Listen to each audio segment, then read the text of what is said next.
What's up guys, and welcome back to Just in Time.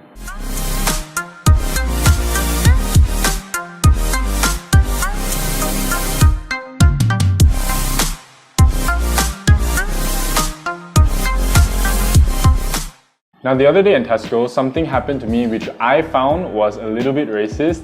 Now I wanted to share it with you guys for a couple reasons. It's mainly a reminder to be kind to each other because I really didn't appreciate how this lady treated me, and also I've been dealing with this property manager who's just been stressing me out. So I really want this to be a shout out and more of a call to action for us to just be decent to each other, to be nice to each other and just treat each other with respect.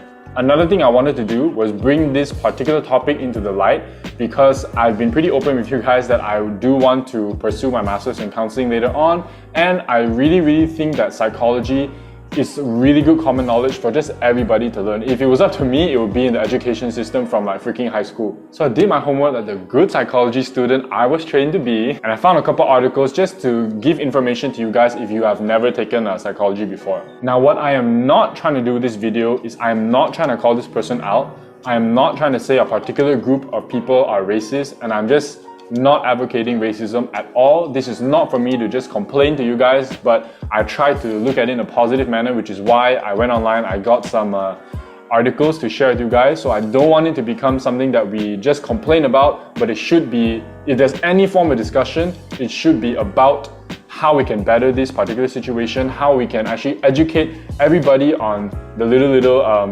theories that I'm going to be talking about later.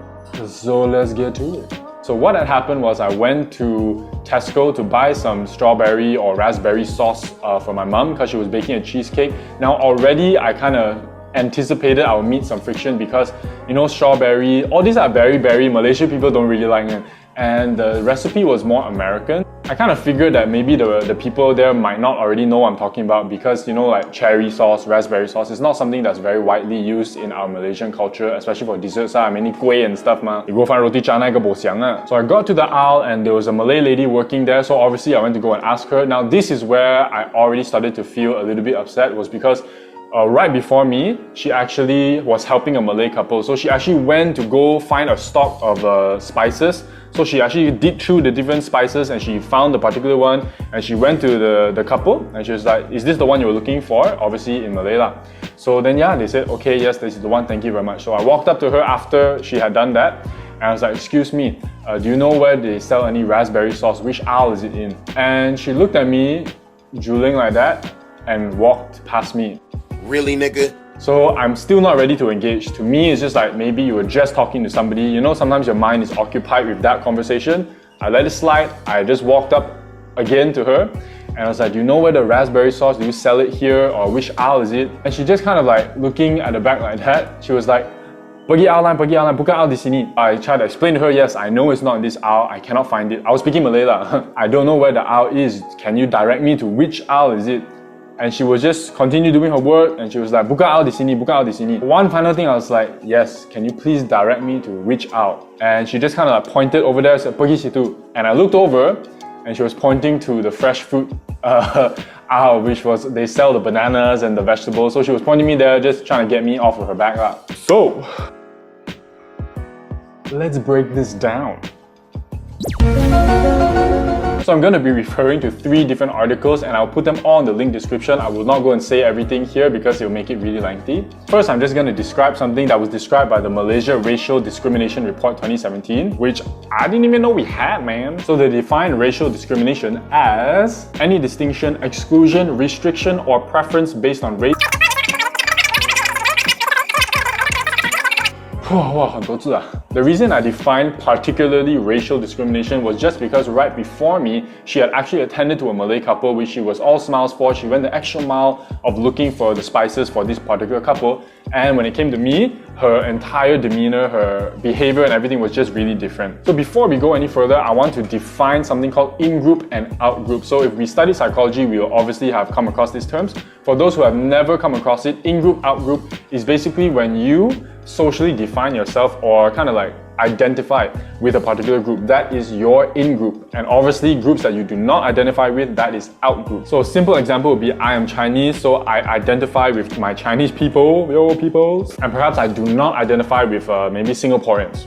Because we Malaysian, we take care of our own. And obviously because, you know, in Malaysia, we are a multicultural society. We have different types of cultures and different types of races in this country. So the feelings of in-group, out-group is a little bit inevitable lah. That one, have to say, cannot help it. I explain in-group, out-group because this is one of the reasons that sometimes racism can get a little bit out of hand. Because when you identify with your in-group, so let's just say I'm a Chinese person, I identify with a group of Chinese people, I'm going to have certain biases that tells me that my group is superior, my group is the best, and everyone from that particular out-group not to be trusted and stuff like that. So that is called in-group bias or favoritism. It is where we have a group of people that we're all biased to each other. Everybody inside this group is we're the best. And if you guys have ever watched the show Community, which I love, you will see that really apparent. Because there were so many different types of people in that group, but they kind of considered themselves a family. So it was always the group of community against the rest of the school or against whatever adversity came their way. Now this is an important point because in another study, they mentioned that identity is not merely the social group that you're in, but it's that feeling of belongingness of you with that group. So it's how you connect with that group. And the perfect way to illustrate that is just using that community example, or if you have ever had a study group amongst your own friends. So that particular study group may come in all different shapes, sizes, heights, colors, smells. Malaysian ma. But you guys identify as that it's us study group, this study group against all the exams, against all the other groups of people in our class and in our lecture.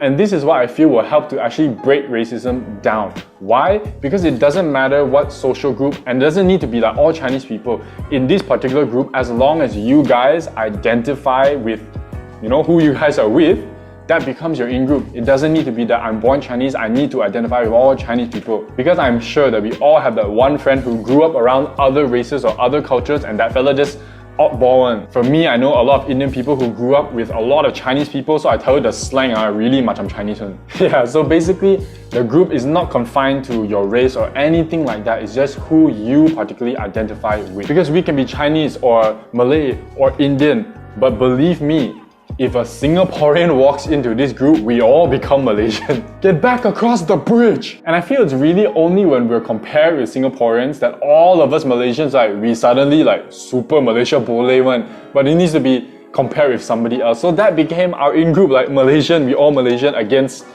the bloody Singaporeans. And to take this a step further, there's something called in-group heterogeneity versus out-group homogeneity.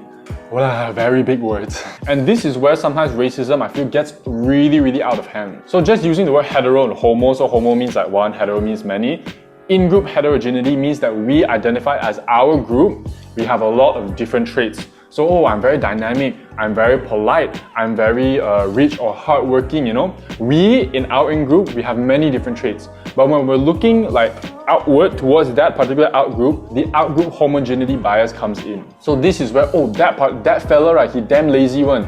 All of them become lazy. Oh, this fella forever not on time one. This entire group is always late. And this is where sometimes things can really get out of hand. Because if we had one ill experience with one particular person, imagine if we now generalize that to all of them. So let's just say a 13-year-old Indian girl had a really bad experience with a 14-year-old Chinese boy. So that Chinese boy was rude and he was really stingy with his money. So now, as the Indian girl, she's like, all men are rude and all Chinese people are stingy. Now, why she would think that was actually because it is easier for us to attribute bad traits to another person. That's number one. And number two, our brain is designed to protect us. It is designed to reduce our stress to the best of its ability and also to focus attention on only things that it deems necessary. So if you've seen funny like magic videos, you know, that sleight of hand or like misdirection, that is actually tricking that part of the brain because the brain is like, it's very lazy one. So it tries to only focus on things that it feels it is important. So if you have had a very bad experience or if you had something bad done to you, it is easier to not claim responsibility, and it's a lot easier to just attribute all of the negative things that happen to somebody else, because that is the brain's way of protecting you. It's protecting your ego, it's protecting your sense of identity. Because if something bad happened to you and you take responsibility, then your brain is like, it cannot brain that, you know? So it becomes easier to just attribute that to somebody else. And when that happens and you grow up with that, imagine for decades you just think that all men are rude and all Chinese people are stingy. By the time you come to the working world of 40-something, right, every time you meet somebody, that's gonna be the first thing that you react to. Which is why I was really specific in the beginning of the video that I don't want to call anybody out, and I'm not trying to razz on anybody, because even though this particular person was a Malay and she was a woman, I am not saying that all Malay people are racist. I'm not saying that all ladies are rude or something. I'm not saying that at all. It is just that person. This is why I've always said that knowledge is power. Because when we learn new things and when we understand different theories and concepts like this, we're in a better position to act. In this way, I can then use this particular experience and turn it into something positive. Kind of like what I'm trying to do now. I'm trying to bring little theories and information to whoever will be watching this. But it could have been so easy for me to just say that this particular person represents the entire group of women or the entire group of Malays and all of them are racist and all of them are rude. It would be easier for me to do that. But because I'm equipped with this knowledge, I know better to do something like as ignorant as that lah. And I really hope that whatever bad situation or very, very uneasy situation that we ever find ourselves in, we will not skip to that outgroup homogeneity thinking that all these people are like that. And this particular person represents his entire ethnic group or his entire gender group, I don't know, gender. And we'll be able to really think about how can I put this into context and how can I be understanding of that person and turn this situation into something positive. So that is all for this particular episode. I really hope that we'll be able to eradicate racism from our country, because I love Malaysia. I pride myself in being Malaysian, especially when we go overseas and we meet different types of people and cultures. I pride myself to say that I am a Malaysian. And I hope that we will all be able to start identifying as we are Malaysian first. But I'm just also a Chinese dude that's Malaysian. So here's to us Malaysians. I'll see you guys in the next episode. Bye.